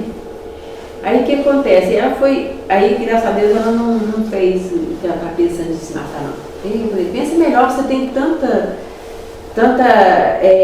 habilidade, se você tem tanta coisa boa que você pode pôr em prática, né? Para que você está querendo fazer uma coisa dessa com você? Não vai resolver, vai piorar a situação, né? Engraçado que existe um mecanismo intuitivo, que é uma pulsão de vida que a gente tem, que lá no fundo a gente sabe que quando vem uma questão para você fazer, e se ela tem consonância para o seu crescimento, não sei se vocês já perceberam, mas vem um certo bem-estar. Deixa a gente sereno. É mesmo. É como se dissesse, vai mesmo, André. Pode ter um esforço aí, mas não desista. Isso. Mas aí parece que que você não escuta isso. Porque primeiro vem as intuições do espírito. Que eu falo que a primeira coisa que a gente realiza, o Lacan fala, primeiro você deseja, depois você faz. Se você posiciona o seu desejo, a sua atitude vai se tornando mais clara para você. Aí você deseja e não faz. Aí parece que já vem uma informação, tipo assim, é como se dissesse, vai mesmo, faz isso. Isso é bom para você. Você escuta a sua interioridade. Aí você não faz. Aí você acaba ficando devendo isso para você mesmo. Aí fica Aí por que você não faz? dilema, né? Por que você não faz? Porque você não está acostumada a escutar a sua internalidade. É o que a gente chama de eu interior. Você não está acostumado. E você acha que isso vai te deixar em dúvida. Para evoluir não precisa só sofrimento. Sofrimento é uma escolha. E aí, André, é muito interessante. Aí ela sempre foi muito assim, indecisa na vida dela. Tudo. Aí veio um câncer. Lá lá. E agora ela mudou completamente. Que parece que a doença vem para um chamamento. Parece que veio assim para um choque nisso. Agora você vai. Agora você vai. Eu entendi isso. Ela mudou. Ela estava sempre aqui em Tamapá, tudo. Ela está fazendo tudo aqui em Goiânia, mas graças a Deus ninguém mudou. Era muito arrogante, era complicado, sabe? Nós ainda, nós não precisamos sintonizar com doença, com dor, mas nós ainda sintonizamos com doença, com dor, com sofrimento. Parece que para justificar que só assim a gente vai crescer, nós temos que sair desse patamar psíquico. Nós acostumamos a fazer isso séculos, porque nós temos uma culpa irremediável. Uma culpa que a gente está sempre devendo alguma coisa para o universo. E o universo não te cobra nada. Ele só quer te ver crescer. Gente, mas isso é tão sério mesmo. Porque quando você trabalha com os princípios do Jung, o Jung fala que a sua libertação principal é se permitir. Uma das propostas teóricas do Jung é isso. Se permita. Se perdoe. se refaça. É as primeiras caminhadas da teoria junguiana. Se permita, se refaça, faça de novo, escuta o que você tem. Quer dizer, decida o que é melhor para você. Não está dando conta agora ainda? Vai devagar, mas alguma coisa você já escutou. Acredite em você. Então são patamares que para o pensamento são muito importantes. E são pensamentos que configuram esse momento de transição planetária. Eu acho que nós estamos cansados de ir pelo mesmo caminho do sofrimento. Tem que sofrer para depois evoluir. Não, quem diz que tem que sofrer para depois evoluir? Não precisa disso. Eu sempre fui contra esse negócio de ficar fazendo novelas de escravidão, de sofrimento, o filme de Cristo só sofrendo. Gente, isso já passou, né? Vamos pensar em coisas positivas. Nós precisamos reorganizar a sintonia do nosso pensamento de uma forma de que tal forma não nos bloqueie. Eu já trouxe essa lâmina aqui para vocês? Não, né? Não. Eu gostei dessa lâmina. Mas olha aqui para vocês verem. Quando eu bloqueio o meu chakra coronário, eu estou muito apegada à matéria. Eu não estou transcendendo, como diz o Paulo. Pense primeiro nas coisas do Espírito, depois pense nas coisas da terra. Não é pensar que eu vou comer ou eu vou comprar alguma coisa. Não é esse o pensamento que eu não posso pensar. Eu tenho que canalizar o sentido das coisas materiais na minha vida. Isso eu aprendi no budismo. Qual é o sentido? Quando eu bloqueio o chakra frontal, que é o chakra do pensamento, esse que fica aqui bem no centro, eu estou indo pela ilusão, eu não estou raciocinando direito. Aí eu vou pelo sofrimento, aí eu bato e vou. O pensamento está ligado a um pensamento ilusório. Eu não supero, não dou conta. Quando vê, eu estou repetindo. Ora, o laríngeo não é a mentira de falar o que é a verdade, é o sentido que você fala da sua vida. Porque às vezes você fala, mas você não sente. Essa é a mentira. A mentira consigo mesmo. Não é falar a mentira, mas é simplesmente entender a sua vida. O que você está escolhendo da sua vida. Esse é o chakra laríngeo. De falar, de manifestar, de colocar a ação. O chakra cardíaco é o pesar no sentido que eu estou sempre com culpa, eu estou sempre com medo e eu não me perdoo. Aí eu fico no pesar. Aí eu não saio do pesar. Está sempre pesado, está sempre difícil. Eu não me perdoo, eu não me supero. Para mim tudo tem que ser mais difícil. O chakra aqui gástrico, e depois tem o plexo, né? E depois o gástrico, é o chakra que eu estou sempre com vergonha, mas não é vergonha do que eu estou fazendo. Eu sempre sinto que o que eu penso não é possível para mim. Vê se pode. Por que não é possível para você, meu? Mas por que não é possível para você? Por que não é possível para você?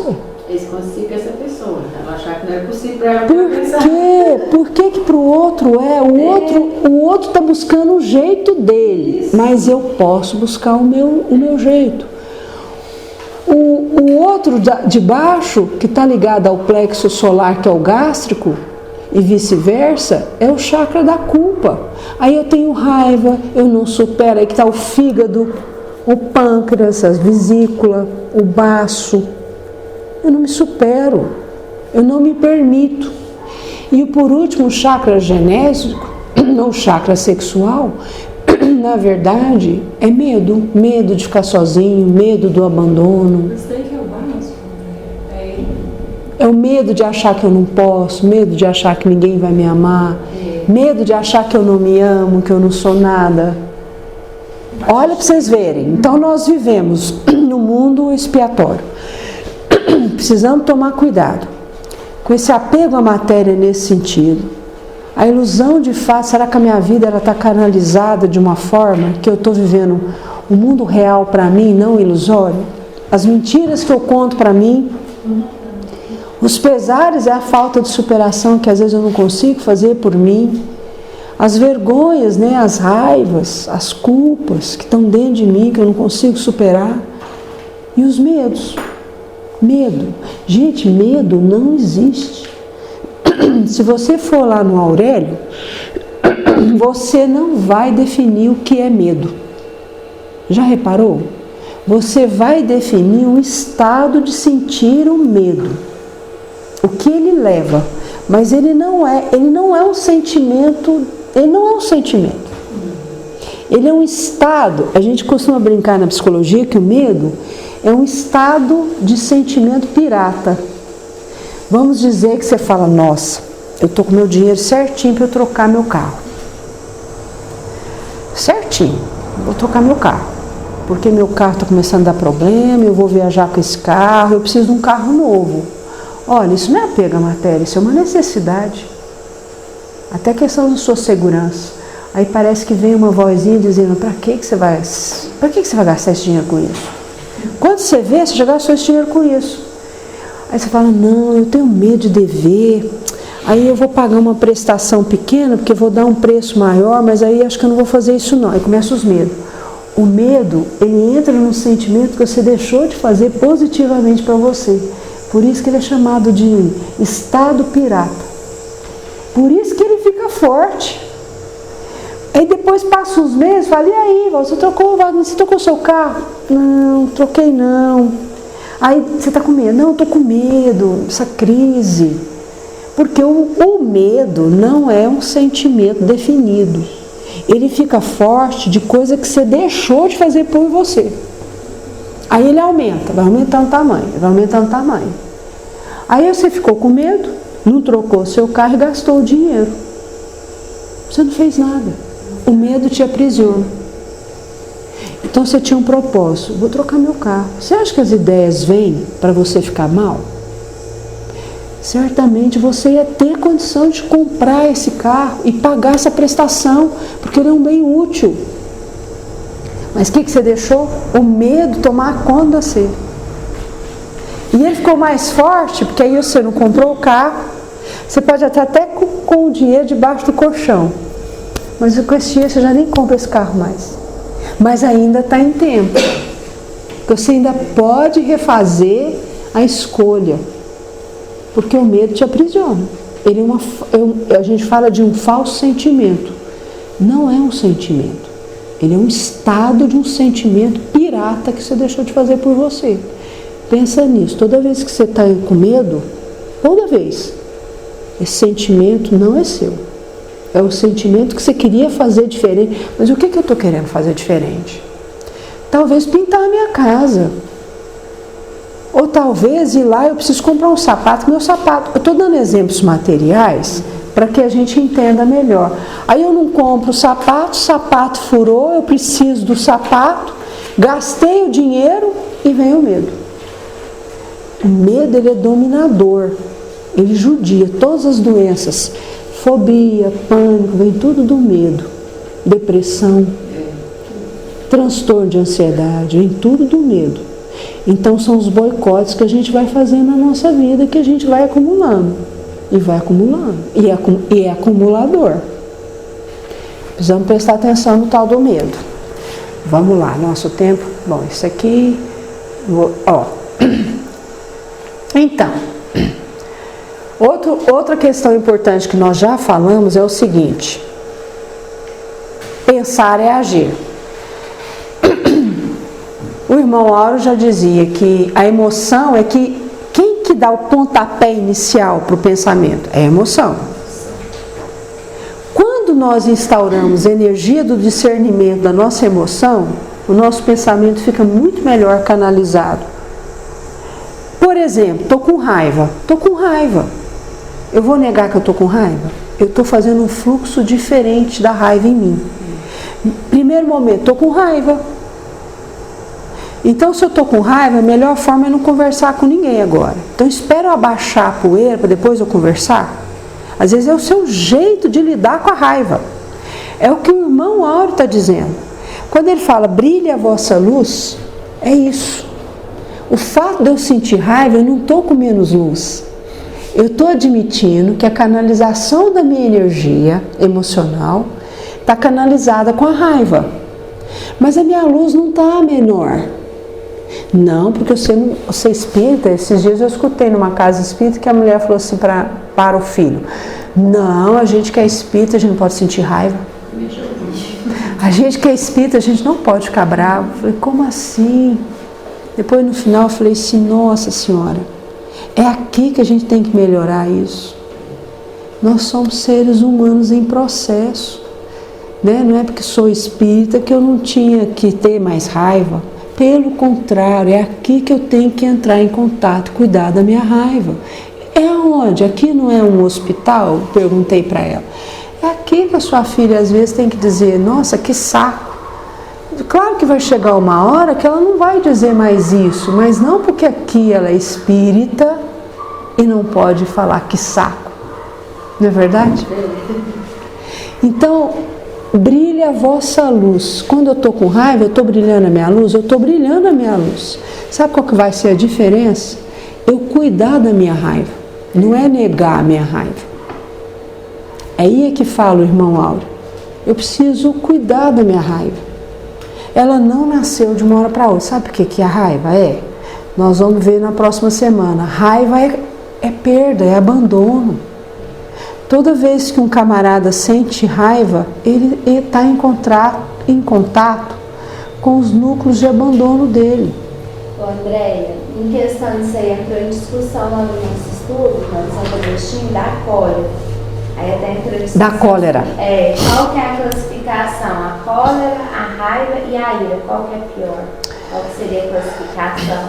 Primeiro, em termos de uma sequência da energia emocional, primeiro vem de uma raiva.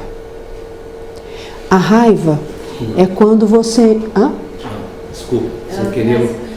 Porque nós classificamos lá 1, 2, 3. Tá. Então a raiva você já falou uma. Primeiro é a raiva. A raiva que é a condutora você entra em contato com os abandonos, com as perdas, tudo quanto é perda. Só que a raiva é uma manifestação mais ativa, somática, desse sentimento de perda. Ao invés de você deprimir e jogar a raiva para dentro, ou a perda, melhor dizendo, para dentro, a raiva você explicita.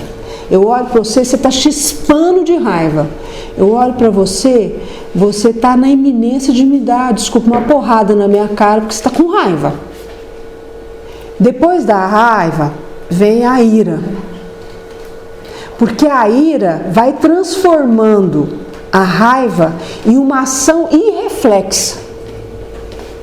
Eu vou começando a colocar a condição de vítima sobre o meu abandono. Porque minha mãe fez isso comigo, então eu estou irado. A minha mãe que fez isso comigo. A minha mãe que judiou de mim. A minha mãe é que não presta. Então eu vou corporificando o meu abandono. E passo a me colocar no lugar de vitimização. Mas por que a minha mãe fez isso comigo? Ela não fez isso com o meu irmão?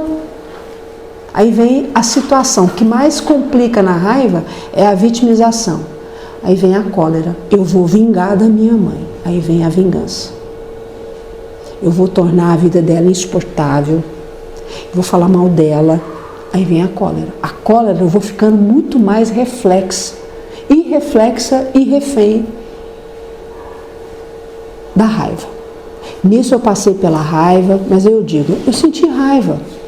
Porque a minha mãe me abandonou, porque me fez eu sentir uma situação que todas as pessoas me abandonam, elas não me entendem. Beleza, o que você vai fazer com isso? Eu tô irada, sabe? Eu tô afim de chamar minha mãe para conversar e eu vou expulsar da minha casa. Que eu pagar as contas, eu vou humilhar minha mãe. Mas ao mesmo tempo, por que ela fez isso comigo? Nesse meio tempo, entre a raiva e a ira, eu posso pensar o seguinte, mas ela fez o que ela deu conta. Pensar para quem está com raiva isso é pedir demais. Mas eu posso pensar assim, por que eu vou vingar dela? Ela já fez. A cólera é a raiva personificada, é o último estágio. Aí eu já estou perdendo a noção de mim. Aí é tratamento obsessivo, aí vem as possessões, aí vem as fascinações, vem as situações assim irreparáveis, quando você vê, você vai. E aí a minha mãe passa a não ser o meu foco. Qualquer pessoa que me desagrada, eu não vou levar esse desaforo para casa. Isso é a cólera. Eu não vou levar esse desaforo para casa. Então aí eu já comecei a tornar a difusão do problema. Então, na verdade, a cólera, quando a pessoa chega a agir com cólera, é porque ela já alimentou aquela raiva dentro dela. Lá! Ela tá acreditando que ela tem que devolver olho por olho, dente por dente, ela tem que devolver na mesma moeda, e agora não é, a minha mãe está sendo o personagem do João, que quando eu vi ele pegou um copo de leite antes de mim, coisas pequenas, eu vou entrando em estado de cólera. Não admito, não levo. É aquela história daquele camarada que não leva nenhum desaforo para casa. Eu vou levar desaforo para casa, mas eu não vou mesmo. Tem gente que fala isso com tanto orgulho, eu já ouvi. Isso é a cólera. Eu não levo desaforo para casa. Então por quê? Porque aquela situação que às vezes eu me senti abandonado mesmo. Ninguém sente raiva por acaso não, tá? Houve um sentimento aí de abandono. Pode não ter sido do tamanho como ele viu, mas o que ele viu foi terrível para ele. Não tem como categorizar que ele tinha que ter feito diferente. O meu papel não é julgá-lo. Quando a pessoa está com cólera, você não tem que fazer muita coisa para ficar no blá blá blá dela, que ela não quer te ouvir. É sua atitude que vai fazer com que ela retome o comportamento dela. O cara que foi despedido, ficou com raiva, chegou na rua, chutou o cachorro mordeu outra pessoa. No trânsito, olha, você vê muito cólera no trânsito. A pessoa vai e te corta, ou numa fila de supermercado, ontem mesmo eu vi isso. O camarada passou na frente do senhor, eu estava atrás. O senhor, por sua vez, não ficou muito satisfeito. O camarada foi para cima dele, só que o camarada é para ser neto dele. Olha, eu fiquei pensando, meu Deus. Aí eu disse para ele, falei, calma meu filho, não precisa disso tudo. Ele falou assim, não me vem me dar conselho não. Eu já entendi que eu não podia ajudar em nada mesmo. E o senhor foi perdendo a estribeira. Eu olhei para o senhor e orando para esse senhor, gente, mantenha esse senhor sereno, porque essa luta aqui ninguém vai vencer ela. O camarada, o menino já estava totalmente encolerizado.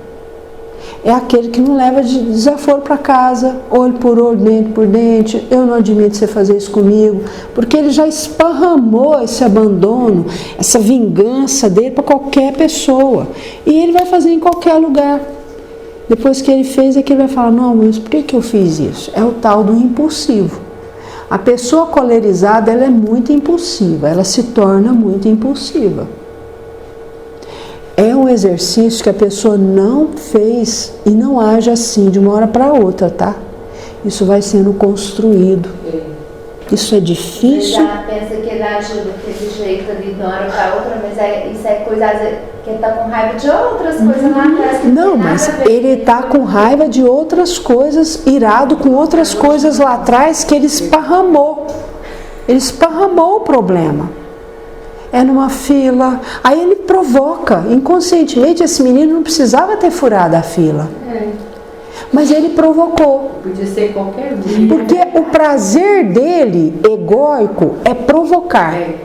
Às vezes Que ele quer jogar essa energia emocional para fora. Através de uma brincadeira, tá vendo que o outro não gostou e ele vai provocar. E o que é complicado? Porque ele te escolheu porque ele sabe que ele quer te testar, porque ele quer jogar essa angústia dele para fora. E ele quer jogar para cima de você. E isso é verdade. Sábado passado, a Tereza e eu, nós fomos lá no núcleo Maria de Nazaré, e a médica, a doutora Isabel, que atende lá. Eu fui pegar uma receita para minha irmã, para pegar o remédio lá na farmácia do povo. Aí eu falei, vou aproveitar que eu estou aqui também, vou pegar remédio para o Gabriel lá em Santa Rita, porque ele está tomando agora o Odol. Aí o senhor chegou e falou assim, não, eu cheguei na sua frente, eu vou. E aí ele disse, ele já tinha contado que o pai dele, que ele nasceu por um acidente de percurso. Aí, tá vendo? Já abandonou. Ele tá com nós. Aí ele foi. Aí foi a vez dele. Aí foi lá no carro. Não, a minha mulher também tá na sua vez. Tá na frente, já tava esperando no carro. Eu fiquei quietinho, pega a doutora Isabel, pôs todo mundo pra dentro, tava chovendo. Aí depois que ele foi, veio a mulher dele, ela conversou com ele muito, falou pra ele, né, que ele não tinha que tratar o pai dele daquele jeito, que ele era, como que era, o pai dele que ia acertar com Deus, mais ou menos isso. Cada um tinha sua. Então eu vi que ele já chegou de casa já bem assim. Não, mas ele falou, vai mim, se eu tivesse. Isso, se você tivesse mordido a isca, você ia pegar uma ação do pensamento, mento magnético, que não era sua. Por isso que vale a pena calar.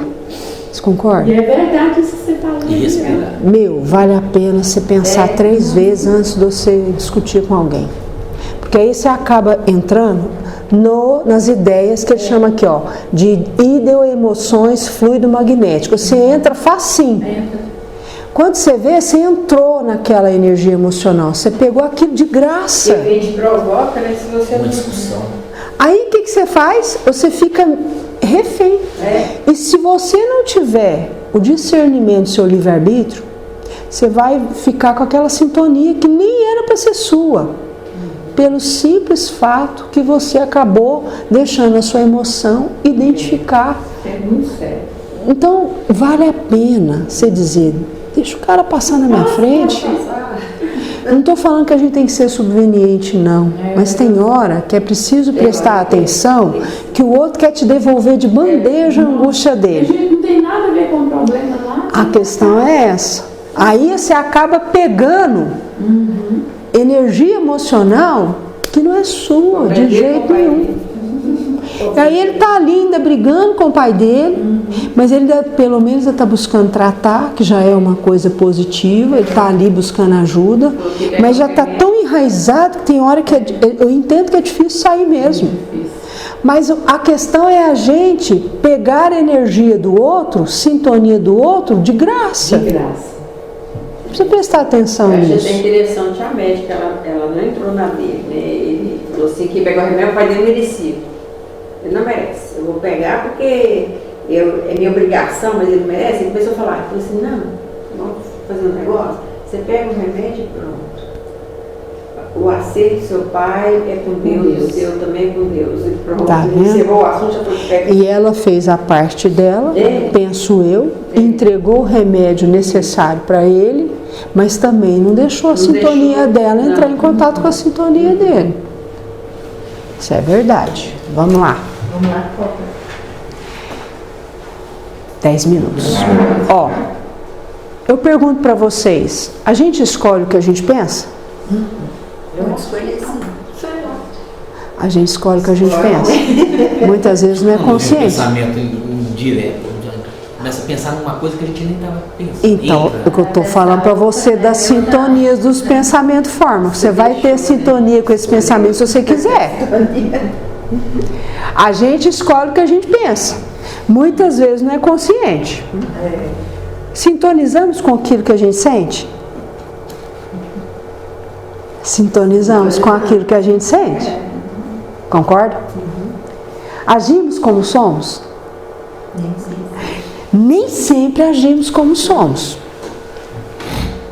Agimos de uma forma que nem do jeito que agimos como somos, que muitas vezes ajo de uma forma que nem eu estou satisfeita comigo mesma, eu estou inquieta. Mas eu ainda ajo dessa forma porque eu ainda tenho uma possibilidade de não querer mudar isso em mim. Vocês concordam comigo? Como conduzir a sintonia que empregamos em nossa vida? A dor é uma opção? O sofrimento é uma opção? Nós temos sempre que aprender pela dor. Como é que nós podemos empregar a sintonia da nossa vida? O que vocês pensam? Entendendo que vontade, virtude, fé, o senso de força, tudo está ligado ao pensamento. Isso tudo é uma cadeia de pensamento que nós nos organizamos de uma forma ou de outra. Mas como é que nós podemos conduzir a nossa sintonia? Escolhendo nossos pensamentos. Escolhendo nossos pensamentos. Platão já falava. Pensar em outros níveis. Aí eu vou fazer uma pergunta igual a menina de 3 anos. Como que a gente escolhe pensamento? Por aquilo que o seu interno te diz. Por exemplo, a situação lá do centro é muito simples. Se você não estivesse bem em algum eixo internamente, você podia morder a isca dele. E é fácil, né? Muitas vezes a dor é uma condição do nosso planeta, mas o sofrimento, a forma que eu vou lidar com aquela experiência, é uma decisão minha. Às vezes eu passo por uma dor, por exemplo, igual a dor mesmo do meu ouvido. É algo que eu mesma construo em mim. Mas o sofrimento, a forma como eu vou conduzir o processo, aí é opcional. Vai ter sofrimento ou não. Vai ter sofrimento ou não. Então, assim, nós escolhemos o que a gente pensa. Nós sintonizamos com aquilo que a gente sente. Nós agimos como somos, mas muitas vezes como nós agimos não é aquilo que somos. Poderíamos ser melhores, até menos pesado, melhor para conosco mesmo. Às vezes a gente está atropelado de um jeito de agir que estou só me sobrecarregando. E eu estou acostumado tanto a agir assim que isso não sou eu. Agir de forma fluida é o nosso desejo. A forma penosa, a gente que escolheu. Nós podemos agir, ter uma vida melhor, muito melhor do que a gente pensa. Depende como é que nós vamos focar o nosso pensamento. Como é que nós vamos discernir o nosso pensamento? Que sintonia é essa que a gente está querendo levar para a nossa vida, de uma forma ou de outra. Outra coisa importante. Eu trouxe essa imagem porque eu disse para vocês que o Bezerra estava fazendo uma flutuação de viagem com o Palmeirinha, e o Palmeirinha falou: nossa, pai, ele viu as casas, cada casa que tinha uma certa evangelização tinha uma luzinha nessa casa. E aí ele foi chegando mais perto e viu algumas pessoas. E aí o Bezerra de Menezes disse para ele: filho, isso é a aura das pessoas. O que nós vimos dos espíritos é a aura, quer dizer, que é o seu cobertor, né? É a sua vestimenta. Por exemplo, olha para vocês verem, essa imagem ela é pesada. Ele está tendo 3 emoções ao mesmo tempo. É possível? É possível. Quer dizer, como é que se encontra a atmosfera fluídica desse camarada? Que em 1 minuto ele pensa, ele age, ele sente 3 coisas diferentes. Quando você joga isso para fora, você joga na sua aura. Aí eu trouxe do passe espírita, e quais as cores emitidas dessa pessoa? Porque a aura não é cor, não tem cor, ela não é cromoterápica. Quem é essa pessoa? Como é que está se encontrando? Que nem a todo momento aparece uma metamorfose em 1 minuto. Isso é uma coisa para a gente pensar. Então, que emoção, que cor que eu estou colorindo na minha aura? Aí o Gurgel fala no passe espírita, o que é a aura? Aura é o espelho mágico seu, meu, de todo mundo, onde vão se refletir todos os nossos estados mentais. Olha, ele tá favorecendo um estado mental, não é único. Olha, em 1 minuto, olha o estado mental. Quem é esse camarada? Isso é sofrimento puro. É a fotosfera psíquica. Quer dizer, a minha fotografia, quem sou eu? Os espíritos superiores veem a minha aura. É a minha plataforma onipresente da alma. Porque, no caso, como ela é a minha roupagem, ela que me diz a minha evolução espiritual, vamos assim dizer, né? Chapa fotográfica. Tem alguns autores espíritas que falam que a minha aura é a minha chapa fotográfica. É o campo de força poderosíssima, que através dela eu jogo para fora aquilo que eu sou, no que eu penso e no que eu sinto. Tem densidade própria, então ela tem densidade, ela tem frequência, ela muda, ela é vaporizada. Ela tem cheiro, a aura tem cheiro. Ela tem forma, ela expande, ela retrai. Vocês podem ver como é que seria a aura do Chico Xavier.